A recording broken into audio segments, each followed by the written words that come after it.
Hi, I'm here with a quick update because I haven't been uploading anything for quite a while. Um, I would say I'm out of this horrific flare out after the viral stomach bug I had. Oh, it was horrible.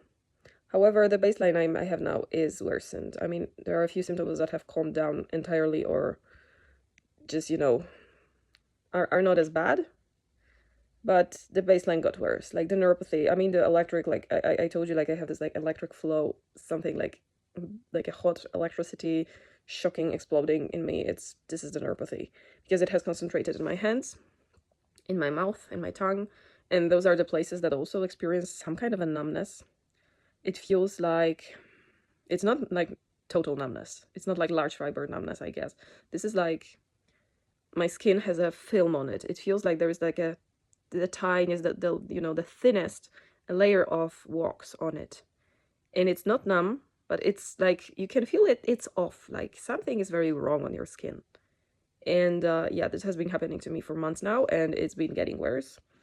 And but the worst thing is this like hot electrocution. I have a few attacks every day of that. It definitely got worse after the virus. It just feels like there is electricity pooling in my hands, in my mouth, especially in the tongue, and there is this just like a hot shocking feeling, like something flowing. It's really weird. Like, what the hell? I get it in my feet, and sometimes I will get it all over. But like, I would say, okay, knock on the wood, because every time I speak up and tell something is better, then shit hits the fan again. But I hope it's not going to get much worse now.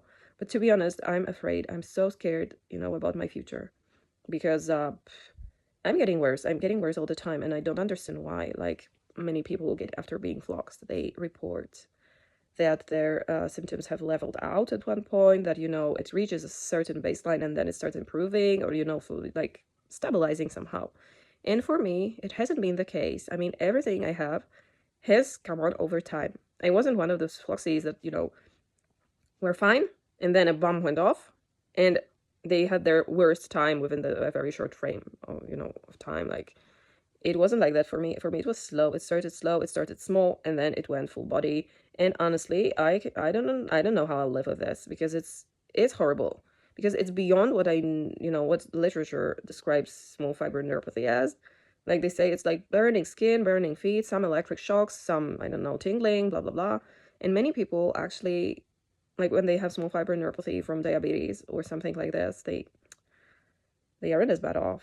I have a family member with diabetes, and he has a tiny little bit of small fiber neuropathy that only flares. I mean, his diabetes isn't well controlled at all, and he only has it. Sometimes he says that his stomach feels like he has pinpricks and it itches, and this is basically what he has. And for me, it's not like that. It's like a full body. Everything is like it's gone crazy, and I'm not sure if there are any others like me with small fiber neuropathy, gone this wild. I mean, yeah, like even I know like ChatGPT isn't a diagnostic tool, but it like kind of connects the dots better than doctors.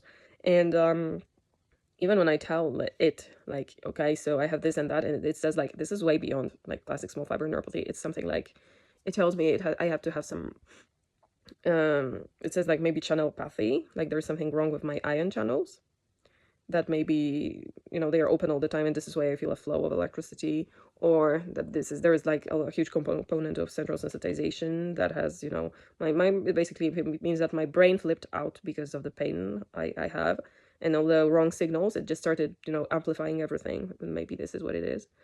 And also, like, there is probably some GABA issues because I react to supplements. I react to some herbs that have something to do with GABA. So I have like a connection, like a mix of things that just cause this horrible, horrible feeling in my body. Like sometimes some moments are worse. Some I can push through. Like the last few weeks, I was finally able to go out. I walk a lot again, and yeah, it's not doing too much, to be honest, because it's like, whether I do it or not, I'm suffering the same, I would say. So I've been kind of living the last few weeks, but it feels like trying to live when you have your, I don't know, right for now, let's say hands in an electrical socket. Like you put them into a socket and you feel like something is shocking you, like it's burning, like everything is wrong. And you're trying to live with that. It's crazy. And sometimes it's all over. So it's horrible, really. I don't know how I'll be, how bad I'll be in a year, in 2 years. And you know, when I'm 34, so I cannot imagine living like this until my, I don't know, 70s or something. Yeah, but you know, maybe life has other plans for me. But honestly, this is a shitty situation to be in.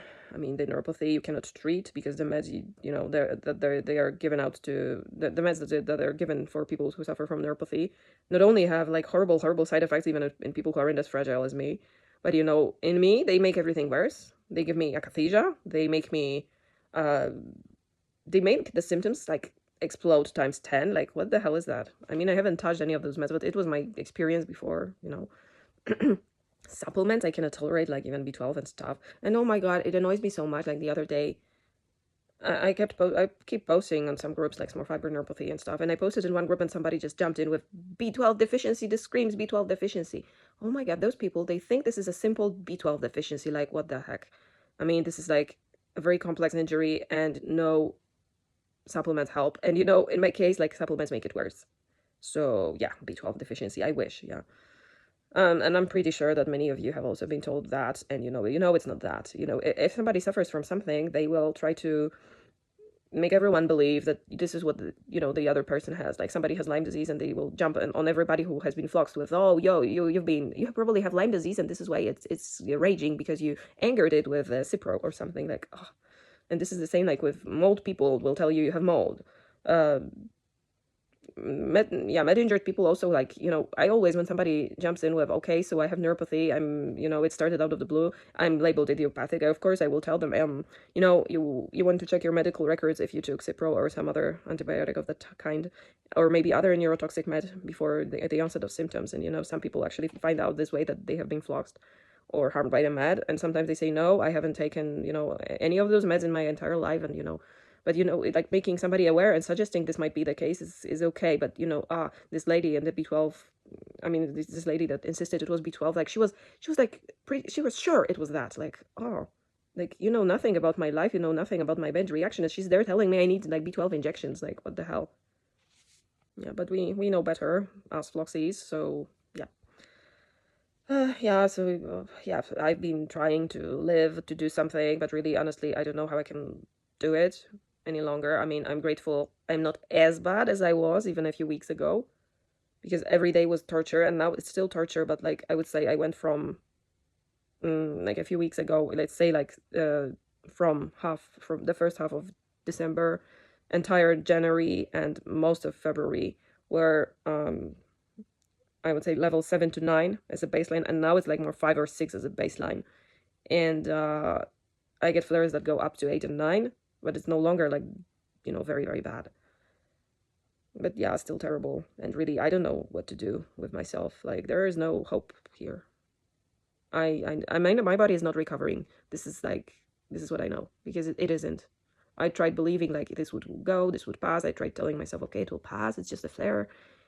No, it just doesn't work this way. So unless they make some, you know, something made specifically for floxed nerves, like, you know, some kind of a thing that I will be able to tolerate actually in the future, then maybe I will improve. But like, my body's not doing it right. I mean, I shouldn't be blaming my body. I should be blaming the doctors that poisoned me, and you know, the med that did something to my nerve cells and stuff. But yeah, I mean, I wish there was a test, because the gaslighting is terrible. Gaslighting is really. I'm going to see my neurologist in a few weeks, and I'm pretty sure. I mean, I always tell him it's just Cipro, and he always tells me, "No, I don't think so. We need to check you for this and that." And he tested me for all those things, and nothing ever came up that could be, you know, responsible for such a level of symptoms. And he still doesn't believe it's the Cipro. And you know, he's very thorough. He really ordered a lot of tests, but you know, I still don't trust him because he doesn't believe me it's the Cipro. And I mean, I know there isn't anything he could do, even if he said like, okay, this is Cipro. But being like, you know, getting that pat on the back that tells you like, yeah, I believe you, I'm sorry this happened to you, would really help. Yeah, and I'm really furious. I'm still furious after all these years with the doctor that floxed me. He was giving somebody ciprofloxacin for a month, and then telling them, stop reading the internet and the leaflets because you're telling yourself you're feeling these symptoms and you're not. Like, what the hell? I mean, I left a very bad review explaining all of this on his page, and it's still there. But I believe that, you know, my case, I even emailed him that he ruined my life and he never replied. It's like he probably still lives his best life, and